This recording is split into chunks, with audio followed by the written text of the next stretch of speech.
team anglais qui décide de continuer à s'investir sur le championnat AMA pour motocross et c'est vraiment plutôt cool. Et pour les Français, Romain Pape qui a gagné la course de la consolante. Allez, 30 secondes.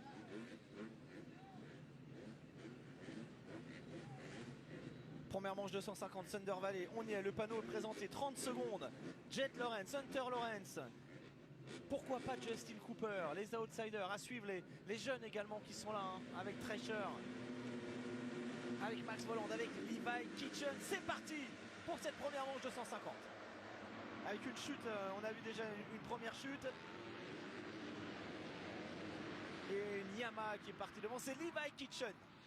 Voilà Kitchen, la jeune pépite de chez Star Racing, qui est bien placé hein, au classement provisoire, qui est 5e pour l'instant, très costaud, très solide. Ouais, avec un pilote qui plaît beaucoup à DV, en rapport avec son approche, sa régularité, son pilotage. Et Cooper qui passe déjà en seconde position.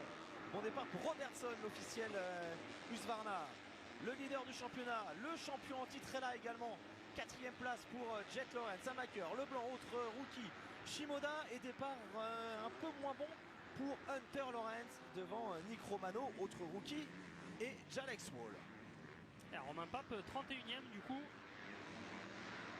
qui en remportant la consolante rentrait forcément assez loin en grille, et voilà, il est aux portes du top 30. Allez, attaque tout de suite, regardez de Jet Lawrence à l'intérieur, c'est bon. Sur Robertson. Lawrence qui a un pilotage qui devrait vraiment convenir à cette piste là, en étant assez coulant, assez filant, mais voilà, Justin Cooper a un petit peu les mêmes qualités et c'est un bon vireur. Donc voilà, et ces deux pilotes, je les vois bien s'arsouiller un peu là, le temps de passer peut-être Kitchen, mais et ensuite vraiment faire une belle course ensemble, je pense. Il y a Shimoda aussi, hein, qui est pas très bien parti, Joe Shimoda, l'un des principaux animateurs du championnat. Lawrence Beau, vous avez vu comment il a changé de trace là dans cette descente, magnifique. On va voir son frère aussi, Hunter qui est 9e, et puis Mosiman, l'homme de la pole position à l'intérieur là-bas pour Jet Lawrence sur Robertson, toujours pas. Mosiman est 10e, Hunter Lawrence 9e. Et puis encore un très bon début de course pour Romano. On parle des newcomers, des rookies. Romano qui était bien parti à Pala, qui avait un peu fait le show, et ensuite il avait rétrogradé, mais très bonne deuxième épreuve, et là une nouvelle fois il est devant, tout comme Leblanc d'ailleurs. Ouais, les trois jeunes pilotes de Star Racing, Kitchen en tête, Romano 6e et Leblanc 9e, donc voilà, les trois très jeunes pilotes qui sortent des amateurs sont dans le coup tout de suite. Jet Lawrence qui vient de repasser 3e. Les deux Yams sont devant Kitchen et Cooper. Amaker 5e, Shimoda 10e pour le team PC. Ouais, ça revient un petit peu pour Shimoda. Et là, regardez comme il amortit bien Jet Lawrence. Kitchen qui fait un début de manche très impressionnant. Il a déjà collé 3 secondes à Justin Cooper. Bah, ça confirme ce que disait David Villemain. Voilà, qui disait que c'est un pilote qui avait un fort potentiel et que son profil lui plaisait beaucoup. Et donc voilà, c'est en train de se vérifier. J'en avais parlé aussi avec Yannick Carvela de Kitchen il y a 2 ans. Il n'était pas encore passé pro, il était amateur. Et Yannick m'avait dit il y en a un qui va arriver dans les prochains mois, qui est déjà chez Yamaha Star Racing. C'est Kitchen, il avait vu plusieurs fois l'entraînement, il avait été également impressionné. Là, ça se confirme, il avait également l'œil. Yannick Carvela. Yannick qui est un entraîneur avec beaucoup d'expérience, qui a aidé énormément de pilotes français à exploser, à exploiter leur potentiel. Ouais, notamment, il a accompagné Frédéric Bollet lors Bollet, de ses 2 titres mondiaux. Il a Tortelli. aidé Sébastien Tortelli, effectivement, et dans puis ses bien bagarres sûr avec Marvin Musquin. Marvin Musquin, je pense qu'il a vraiment aidé à passer le cap supplémentaire en 2009. Et donc voilà, Ouais, il a vraiment aidé Marvin, je pense, à trouver la confiance Lawrence en lui. qui vient déjà de passer en seconde position. Jet Lawrence qui est revenu et qui a doublé immédiatement Justin Cooper. Ouais, on va voir si Cooper arrive à répliquer à l'extérieur. Regardez, avec Cooper qui lâche rien. Ouais, bah, c'est normal, mais vraiment pas se... Ouais, mais ce qui est impressionnant, c'est qu'il lui a fallu 3 virages hein, pour revenir sur Cooper. Dans le 4e, il l'a déjà doublé. Ouais, il regardez. Vraiment, techniquement, regardez, les virages pas faciles en dévers, il place sa moto, Il est vraiment dans le bon tempo, dans le bon timing. Voilà, il pilote bien sa moto, il utilise bien son moteur, il est quasiment jamais au rupteur. Il place son avant très bien dans les entrées de virage. Ça roule en 2,20 pour les leaders, hein, Kitchen et Jet Lawrence. 2,22 pour Cooper, 2,21 pour Hamaker. Donc pour l'instant, le leader, hein, Kitchen, qui est sur le même rythme que Jet Lawrence. On va revoir au ralenti le départ de cette première manche avec donc une chute là-bas sur le côté droit et puis cette envolée parfaite. Donc hot shot pour Kitchen devant Robertson.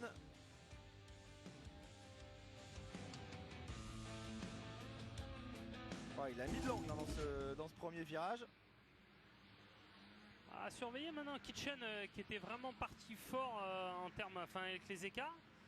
Et donc là il a 4 secondes 3 d'avance. Donc on va voir si Jet Lawrence est capable de revenir ou si Kitchen lui en donne pour son argent. Bah, Kitchen 2,19 771 dans le tour précédent. Meilleur temps en course, voilà, plus rapide que Jet Lawrence.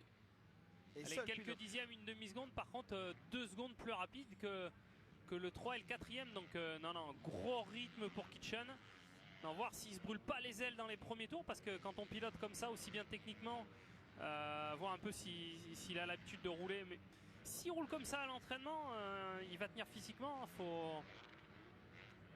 On va voir un petit peu ce que ça donne, comment il va réagir sur la durée de la manche. En tout cas, pour le moment, c'est le plus rapide en piste. On l'avait vu débuter l'année dernière en outdoor sur les dernières épreuves. Kitchen, ensuite, sa saison de Supercross, elle a été un peu moyenne puisqu'il s'était blessé. Mais là, franchement, il est vraiment bien. Et puis, abandon, malheureusement, d'un autre jeune, de Max Voland, qui a abandonné déjà dans cette première manche, l'officiel KTM. Qui commençait à monter en pression un peu sur l'outdoor, là. Après vraiment un début chez les pros assez timide. Et puis voilà, sa dernière course commençait à montrer le bout de son nez. Et puis là, bon, un abandon, donc à surveiller si c'est une chute, un accrochage ou un problème mécanique. On l'a pas vu à l'image, on l'a pas vu dans les stands. Avec des tweets, hein. MX Galaxy qui souligne notamment le mauvais départ d'Hunter Lawrence. Il y a Gilou qui nous demande des nouvelles de Di Francesco, de Jet Reynolds. Voilà. Bah, Reynolds, on sait qu'il est arrivé cette année, mais malheureusement il s'est blessé avant même le début de la saison Supercross. Donc on n'a pas vraiment de nouvelles, hein, quant au retour de Jet Reynolds et les débuts de l'arrivée de Di Francesco. Je crois fin de saison, ils espéraient faire les 4 derniers outdoors après Loretta Nice, je crois. À confirmer, mais c'est ce qui était prévu dans une interview que j'ai vu passer de Di Francesco sur les réseaux sociaux. Hunter Lawrence à l'image. Hunter qui revient petit à petit, hein, regardez, il est désormais à la 6e place. Romano derrière qui confirme aussi, lui aussi, hein, mine de rien, ça envoie. Il y a un bel attaquant. Qui continue à augmenter. Ah non, ça y est, Lawrence lui a repris 3 dixièmes, mais ça stagne. Les écarts pour le moment ne bougent pas trop. Donc Kitchen qui est vraiment dans le coup.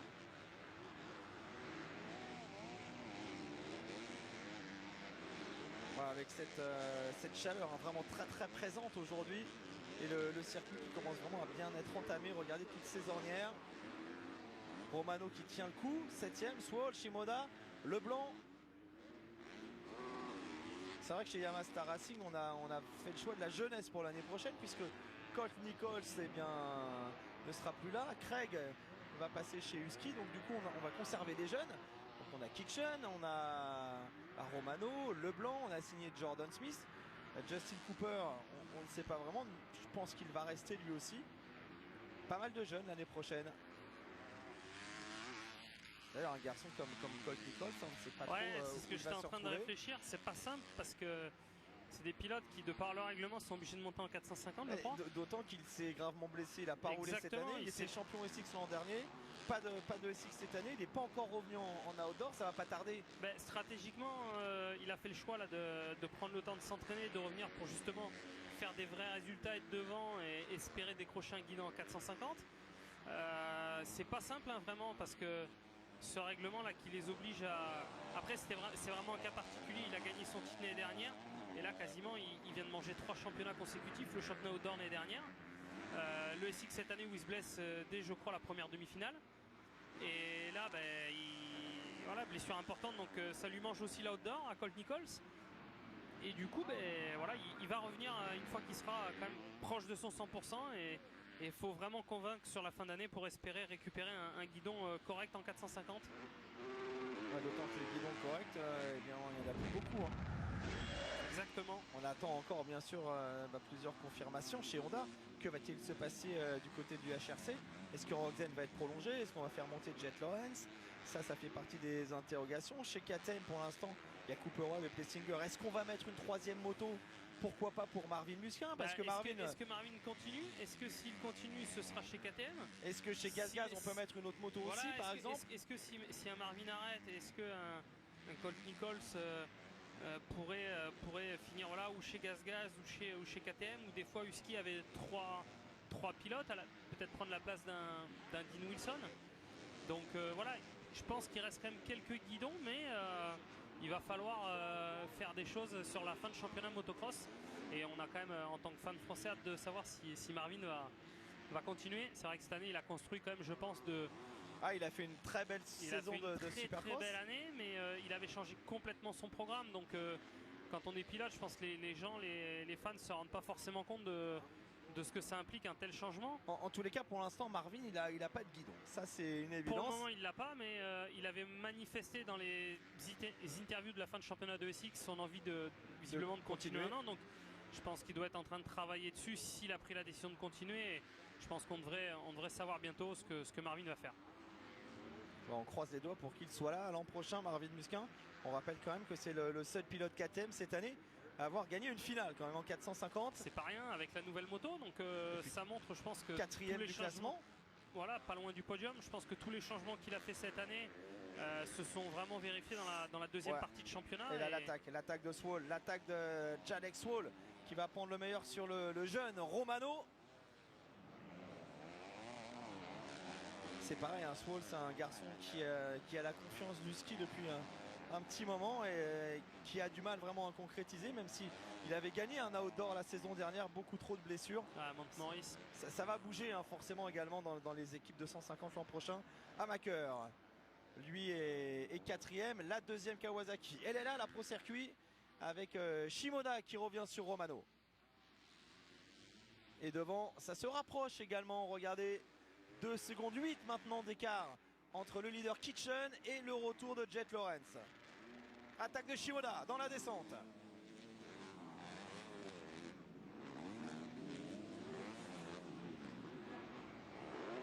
Shimoda, il est mieux, hein, il est mieux. 20 ans, le japonais, qui est 3e du classement provisoire pour le moment.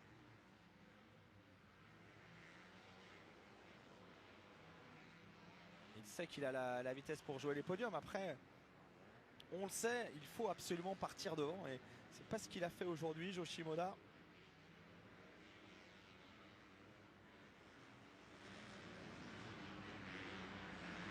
Alors on a un petit tweet de Rodolfo qui nous dit Rogzen chez KTM. Mais pourquoi pas?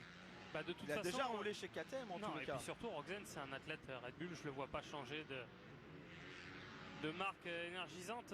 Voilà, c'est un pilote qui ira pas chez Kawa Monster, il ira pas chez Yamaha. Oui, effectivement, ça reste pour moi une des options quoi. Très clairement, c'est Honda ou KTM pour Rogzen. Ou le groupe KTM, on va dire. S'il veut rester Red Bull, ce sera GasGas ou KTM. Hein. De toute façon, ce sera pas Rockstar. Donc, effectivement, ce que dit Rodolphe, ça tient la route. Pour l'instant, personne ne sait en tous les cas. Personne ne sait, non. Et puis, je pense que même les teams, ils attendaient de savoir un petit peu l'état de forme de Rogzen, savoir s'il était capable de revenir à son meilleur niveau. Bon, regardez, il y en a un qui est à son meilleur niveau, c'est Hunter Lawrence qui est en train d'attaquer. Il est revenu 6e sur les talons de Robertson. Hunter Lawrence qui fait le forcing hein, pour se rapprocher. Ça va passer assez vite, je pense. Par contre, pour Jet Lawrence, il a reperdu ça un petit revient peu. À peine Kitchen, je parle dans l'ensemble. Il était revenu et là dans le dernier tour il a reperdu 1 seconde et demie, un 2:19,545 pour Kitchen contre un 2:21. Qui vient de faire son meilleur tour, Jean-Christophe, regardez. Ouais, meilleur tour de la course et son meilleur tour perso. 15 minutes encore, 15 minutes plus de tours. C'est le seul pilote qui a été capable de descendre en 2:19, c'est Levi Kitchen. Ah, ça serait bien, ça serait beau d'avoir un nouveau vainqueur de manche. Pour l'instant, on a eu 3 victoires de manche signées Jet Lawrence, une victoire pour Michael Mosiman. On a 2 pilotes seulement qui ont gagné jusqu'à présent. 4 secondes d'écart entre Kitchen et Lawrence. Cooper en 3e position. Amaker qui fait également une belle course, mais derrière lui, ça revient. Robertson sous la pression d'Hunter Lawrence. Swall, Shimona Romano et Leblanc. C'est le top 10 de cette première manche.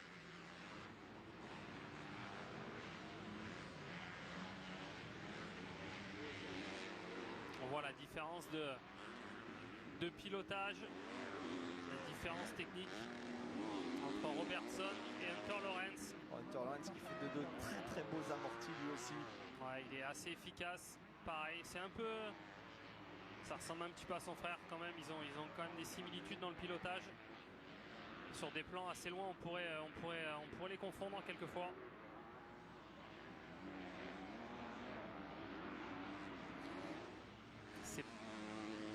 C'est pas identique, mais il y a quand même de belles similitudes. En tout cas, Hunter Lawrence qui trouve pas l'ouverture sur Robertson. Elles ne sont pas loin d'Amaker non plus, donc il reste encore du temps dans cette première manche de 150. Mais les écarts se creusent avec les pilotes de devant et je pense qu'une fois qu'il aura passé Robertson, ça va pas être simple de revenir et de grappiller des places. Kitchen qui est en train de creuser l'écart, Jean-Christophe. Ouais, c'est dingue. C'est fou. 5 secondes 6. Il a encore, dans le dernier tour, il a encore mis 1 seconde et demie quasiment à Jet Lawrence. Ah, il va aller au bout là s'il continue comme ça. Faut voir si physiquement il arrive à tenir toute la manche, mais pour le moment, il est en train de malmener très clairement Jet Lawrence. Et Hunter, lui, qui travaille. Alors, il n'a pas encore trouvé l'ouverture sur Robertson, mais les deux hommes se rapprochent vraiment d'Amaker. Et il y a la possibilité, pourquoi pas, éventuellement même d'aller chercher ensuite Justin Cooper dans la fin de course, à suivre. Voilà, à l'intérieur ici, la ligne un peu différente pour Hunter Lawrence. Ça devrait ressortir devant pour l'officiel Honda là-bas à l'intérieur ou pas? Oui, c'est bon, c'est fait pour Hunter Lawrence. C'était chaud, il a vraiment travaillé, je peux vous dire, du virage à gauche en bas après le départ. Tous les sauts en montée, les 2 grandes courbes. Voilà, pour arriver à le passer dans cette descente, finalement ça s'est préparé sur, allez, je pense 400-500 mètres. Ah, il a quand même vraiment trouvé son rythme de croisière également, Hunter Lawrence, depuis la saison dernière. Ouais, c'est beaucoup plus solide, c'est beaucoup plus régulier. Son pilotage, je trouve, il a mûri, il est plus calme, plus posé, il y a moins de chutes, moins d'erreurs bêtes de sa part. Le leader, c'est lui, on le retrouve, Kitchen, avec son numéro 59. Vous avez vu cette courbe en descente, les 2 pieds sur les cale-pieds.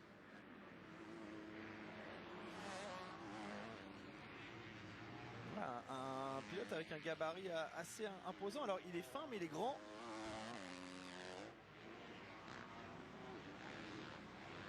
Avec cette Yamaha YZF 251 du team Star Racing, c'est clairement l'arme du championnat. Même si les Honda sont d'ailleurs également très performantes. Mais sur les dernières années, il y a eu énormément de titres, aussi bien en outdoor qu'en supercross pour le team Star Racing. Et là, quand on voit des jeunes comme ça qui arrivent... Ah bon, l'enchaînement de vagues là. C'est lui qui le passe le mieux des 2 catégories confondues là. Cabrage 2 et il saute au-dessus du pain de sucre et il avale même une vague de plus. Voilà. Et c'est sa première course chez les pros ici à Thunder Valley. Il n'avait jamais roulé sur cette piste. Et bien, il ne lui a pas fallu longtemps pour s'adapter. Alors que là, on revient sur la bagarre. Peut-être même pour la 3e place. 11 minutes plus de tours avec Hunter Lawrence qui est dans des bons chronos avec 2 hommes devant lui. Justin Cooper et Amaker. Et regardez, il a doublé Robertson. Et ça y est, il est déjà quasiment sur les talons de la Kawasaki. D'ailleurs, pour Amaker, c'est également un bon début de championnat. On sait que ce garçon est également à fort potentiel. Il est bien pour l'instant. Il était régulier. Il a marqué des bons points à chaque fois. Voilà, entraîné par Ivan Tedesco chez Kawasaki Pro Circuit. Tedesco, ancienne gloire du Cross US. On se rappelle d'ailleurs de lui à Ernée lors du Motocross des Nations où il était venu avec Carmichael et Kevin Windham alors qu'il venait tout juste d'être double champion US Supercross et Motocross. Tedesco qui a ensuite fait une belle carrière en catégorie 450. Il n'y avait pas eu un accrochage avec Sébastien Tortelli d'ailleurs à Tedesco, je crois, dans le fer à cheval avant l'arrivée. Il y avait une grosse explication en tous les cas. Ouais, c'était assez chaud, il me semble qu'il y avait une belle bagarre. Ouais. Tedesco qui a marqué quand même le Cross US, je pense. C'était l'arrivée un peu de l'ère moderne 4 ans. C'est le premier pilote à avoir fait gagner la 2,5 KXF. Tout simplement, premier pilote en outdoor à gagner un titre avec la KXF. Gros duel avec Mike Alessi aussi qui était vraiment resté dans les annales du motocross américain. Jusqu'à la dernière manche, c'était chaud. Allez, 9 minutes plus 2 tours encore. On est toujours en compagnie d'Hunter Lawrence. 5e de cette manche, Amaker est devant. Jet Lawrence, lui, est en train de se faire surprendre par Kitchen. Ça, c'est quand même assez étonnant puisque ça continue. Dans le dernier tour, et bien, Kitchen a encore quasiment repris une seconde pleine. Il a presque, regardé, quasiment 7 secondes d'avance sur Jet Lawrence. Il va et on espère qu'il va aller au bout. À la limite, il surprendrait que Jet Lawrence. Ce serait, mais là, il surprend tout le monde. Je pense que personne ne pouvait prévoir ça. Après il est très très bon depuis l'ouverture du championnat. Ouais, mais de là à faire ça, il y avait quand même un delta. Mais voilà, il pilote bien. Le peu qu'on l'a vu à l'image, assez fluide, pas de temps d'arrêt. Vraiment, il utilise ses jambes. Alors nos Français, où ils sont, Florian Miot, le nordiste, l'ancien champion de France junior, est 27e pour l'instant. Romain Pape a abandonné, 39e, il est out.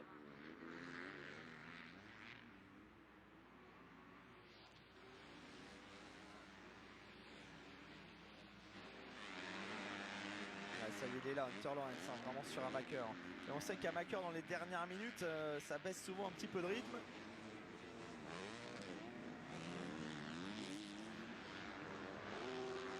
Dans cette descente, on a vu pas mal de dépassements. Là, on revient sur les pilotes attardés. Les drapeaux bleus sont de sortie. Voilà, il faut être créatif, parfois à trouver des lignes un peu différentes quand on revient sur un groupe d'attardés comme celui-ci pour éviter de se faire piéger.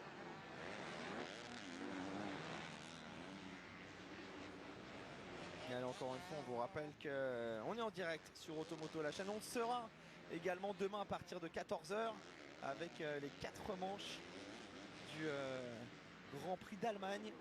On attaquera en live avec le MX1. On enchaînera ensuite avec la première manche MX2 en différé, deuxième manche MX2 en live et deuxième manche 450 en live également. Moziman, pole position, vainqueur d'une manche depuis le début du championnat et seulement 9e pour l'instant. Lui qui a commis une petite faute en tout début de course. Il a chuté dans le premier tour, Moziman, et il revient à surveiller les temps en course parce qu'il reste 7 minutes, il est déjà revenu 9e. Donc ça doit être un pilote quand même assez rapide. En tous les cas, il est beaucoup plus rapide que Swall qui est devant. Il roule dans les temps d'Hunter Lawrence qui est 4e. Il est plus rapide qu'Amaker, que Robertson, que Shimoda, que Swall. Il est 2 secondes plus rapide que les 4 pilotes qui le précèdent. Donc à surveiller les écarts, mais il va rapidement remonter sur Swall. Après Shimoda a une dizaine de secondes devant. Donc à 2 secondes autour, ça pourrait prendre en gros 5 tours. Il reste 6 minutes plus de tours dans cette manche, donc c'est à peu près ce qui reste. Donc et là devant, c'est impressionnant. Voilà, Moziman, à mon avis, au mieux, il peut rattraper Swall et Shimoda. 7 secondes 2 d'avance maintenant pour Kitchen devant Jet Lawrence. Allez, on revient sur le leader du championnat. Ça fait plaisir de le voir parce qu'on l'a quasiment pas vu. Ouais, puis quelle attaque aérien, on le voit scruber partout. Mais regardez, debout, détendu là dans cette courbe. Voilà le freinage là. Pas de temps d'arrêt là en bas dans l'entrée de ce virage à gauche, assez linéaire. À la limite il freine un peu moins fort que les autres, mais il se bloque pas dans l'entrée de son virage. Il fait de belles choses. 8 secondes d'avance maintenant pour Kitchen. Il est en train de tuer Jet Lawrence moralement. Et c'est pas impressionnant, regardez. Ah, il y a quand même de l'engagement. Hein. Ouais, mais c'est propre, c'est fluide. Il fait pas n'importe quoi, c'est ça que je veux dire, il est coulé. C'est pas le jeune qui arrive, qui est au routeur un peu à la Barcia. Il y a de la vitesse linéaire dans les virages, vous avez vu, il garde de la vitesse, il va chercher la deuxième ornière, ils sont tous bloqués dans la première. Donc non, il fait vraiment de belles choses. Ah, on a hâte de le retrouver en interview pour écouter sa réaction. Vous avez vu l'entrée de courbe en descente dans le dévers, vraiment magnifique. S'il fait pas d'erreur, il va aller chercher cette première manche sans problème. Ouais, puis il n'y a pas de temps mort, hein. Il est réactif dans toutes les ornières, dans tous les virages.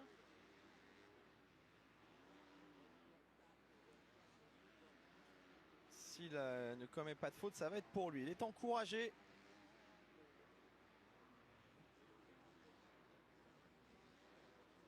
Puis attention, hein, au championnat, mine de rien, il a été régulier sur les 4 premières manches. Donc je dis pas qu'il est dans le coup pour le titre, mais voilà, il doit pas être si loin que ça des premiers. Et donc un jeune pilote qui prend confiance s'il va au bout de cette manche, des fois ça pourrait être un déclic et lui donner pleinement confiance pour la suite de la saison. Il est 5e du provisoire à 13 points seulement de Yoshimoda qui est 3e du classement, donc il est là.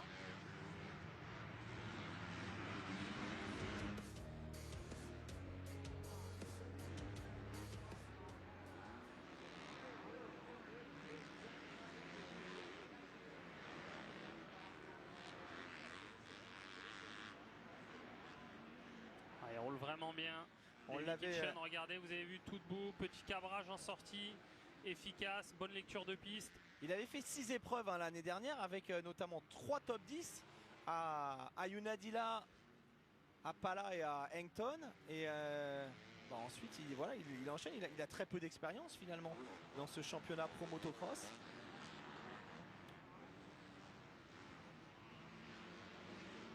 « 21 ans hein, déjà, en revanche, pour Kitchen.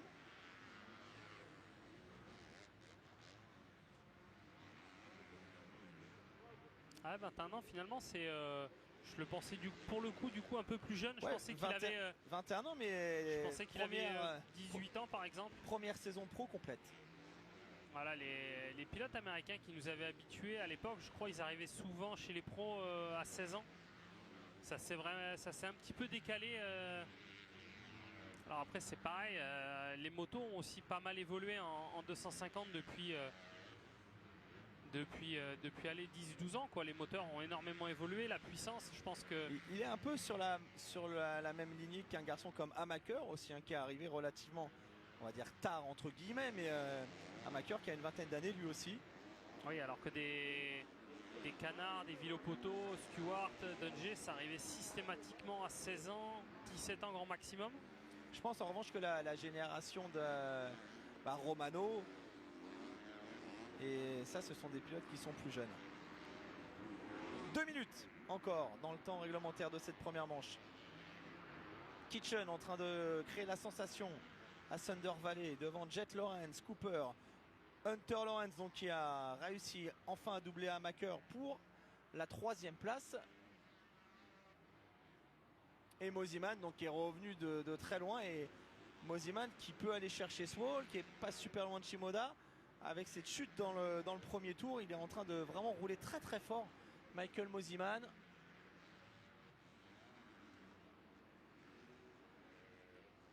Enfin ce qui est fou c'est les écarts quand même, parce que là sur la fin on voit Kitchen, Lawrence, Cooper, les 3 premiers qui roulent en 2.23. Ensuite Hamaker, Robertson, Shimoda, c'est 2.26, 2.27. Il y a des 3-4 secondes d'écart autour. Hein. C'est vrai que c'est assez impressionnant. Ouais, c'est assez conséquent. Et surtout, c'est pas bon parce que c'est des pilotes. Je prends l'exemple de Jo Shimoda, c'est un pilote qui commence à avoir un peu de la bouteille chez les pros. Voilà, il est à plusieurs années chez les pros, plusieurs années dans des teams avec des bonnes motos, un programme assez abouti, et on voit les écarts qui finalement continuent à pas se réduire tant que ça, quoi. Donc c'est pas très bon pour ces pilotes, quoi. Ça montre ils ont le potentiel, il est là. Ça tarde un petit peu quand même à arriver.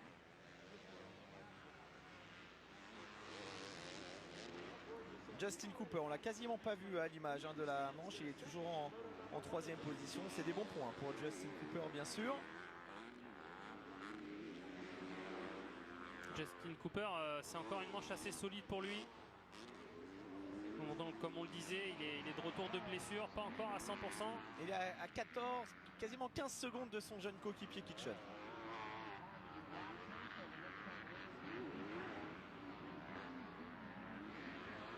Première manche 250, troisième épreuve de l'outdoor sur Automoto la chaîne avec à l'image toujours Justin Cooper qui pointe en troisième position derrière Kitchen et Lawrence. On se souvient de cette blessure intervenue quelques jours seulement avant l'ouverture du championnat de Supercross. Blessure assez impressionnante au niveau du pied. Il avait posté des images de son opération avec des broches externes dans tous les sens. Ouais, c'était vraiment une sale fracture. C'était une sale fracture. Il l'avait annoncé. Ça lui avait normalement... ça allait normalement le pénaliser sur toute la saison, SX et MX confondus. Finalement, ça a été la bonne surprise de le voir présent à ce championnat outdoor. Et ben pour un pilote pas à 100%, qui a eu allez, au maximum un mois complet pour se préparer, il est là. Il est là dans une manche où je pense qu'il est vraiment encore en recherche de sensations pilotage et physique. Ça arrive petit à petit, mais voilà, il a besoin de ces manches pour progresser, pour revenir à son niveau. Et regardez, si pas à 100%, il est déjà en train de limiter la casse avec des podiums comme il fait depuis le week-end dernier. Et ben voilà, s'il continue à pas perdre trop de points, ça devrait être un candidat quand même au titre, même si bon, Lawrence, ça va quand même être difficile d'aller le chercher. Je pense que sur la saison complète, ça va être son vrai concurrent avec son frère Hunter Lawrence. Cooper, on le rappelle quand même, un champion de Supercross en 2021, vice-champion outdoor. C'est un des tout meilleurs de la catégorie. Voilà, on est dans les deux derniers tours de cette première manche. Et ça se passe plutôt bien pour les teams Yamaha, le team Yamaha Star Racing. Tomac, vainqueur tout à l'heure en 450. Kitchen, qui est bien parti pour remporter sa première manche chez les pros avec Cooper sur le podium. Le team Yamaha Star Racing qui fait quand même un sacré boulot. On rappelle aussi que l'équipe a récupéré le programme 450 seulement l'année dernière. Et en 2 ans, elles ont un titre 450 avec Dylan Ferrandis et déjà un titre Supercross avec Tomac. Ouais, mais comme quoi, il y avait beaucoup de gens qui se plaignaient un petit peu du fonctionnement du team Yamaha 450.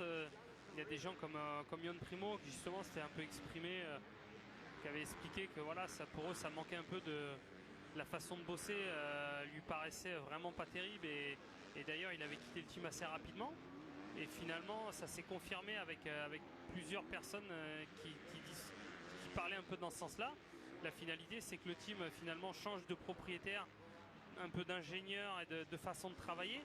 Et bam, la moto arrive devant tout de suite et gagne. Et impressionnant. Là, en 250, ils ont les 5 pilotes dans le top 10 quand même. Avec, regardez, Kitchen, Cooper, Thrasher, Romano Leblanc qui sont 8e, 9e et 10e. Beau tir groupé pour le team Yamaha Star Racing. Et surtout, grosse satisfaction à venir pour ce jeune homme. Avec son numéro 59, il est à l'attaque, il vient de rentrer dans son dernier tour. Il va gagner sa première manche chez les professionnels. 7 secondes 3 d'avance sur Jet Lawrence. Son meilleur résultat depuis le début du championnat, c'était une 5e place. Et là, regardez, il continue d'amortir, d'attaquer. Ah, il la mérite, hein, celle-ci, il est allé la chercher. Il la doit à personne. Parce que Lawrence était bien parti. Lawrence s'est très vite retrouvé en seconde position. Ouais, non, il a continué à creuser l'écart dans la deuxième partie de manche, vraiment costaud. Il a répondu un petit peu au doute que j'avais, c'était est-ce qu'il va être capable de tenir ce rythme toute la manche? Oui, alors maintenant... Maintenant il y a une deuxième. Voilà, c'est de dire est-ce qu'il va être là dans la deuxième manche, peut-être d'un point de vue physique, parce que vu comment il pilote, de toute façon, il va être dans le coup. Mais non, il a été là les 4 premières manches sur le plan physique et il a été régulier dans cette deuxième manche. Clairement, je pense que il a un bon coup à jouer pour monter sur le podium ce soir. Ça, c'est sûr. Je dirais même s'il ne fait pas de complexe à l'arrivée de la première, il faudra qu'il pense à la deuxième et aller chercher son premier général. Là, de la façon dont il gagne la première, il peut très clairement y penser et sans être gourmand. C'est largement sa portée.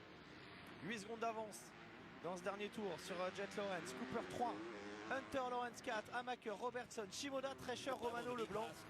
C'est donc le top 10 pour l'instant dans ce tout dernier tour.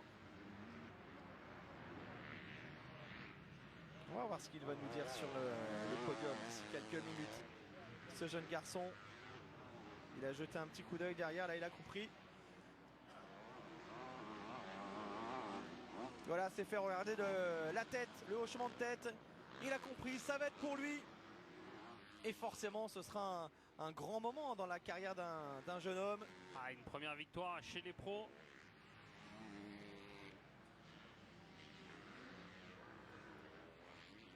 Voilà, c'est Regardez, beau. lui, il passe largement au-dessus.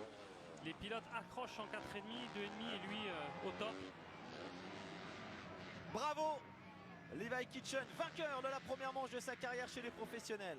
Le leader du championnat qui est là, qui va enchaîner une nouvelle fois avec un excellent résultat. La régularité, bien sûr, est au rendez-vous. Ça fait 5 manches et 5 podiums consécutifs pour Jet Lawrence, qui finalement n'aura lâché que 8 petits points sur le maximum qu'il aurait pu obtenir. Alors j'ai quand même une petite question sur Lawrence. La semaine dernière, on l'a vu vraiment affecté, hyper malade. Alors est-ce qu'il n'est pas encore pénalisé pour ça? Parce que bon, il y avait des rumeurs, forcément un Covid ou une grosse grippe. Des fois, on sait que ça peut traîner. Il n'y a eu que 7 jours entre les deux courses. Et des fois, ça arrive que ce genre de maladie, peu importe ce que c'est, un grippe, Covid ou certaines maladies peuvent affecter une bonne semaine, voire une dizaine de jours suivant ce que c'est.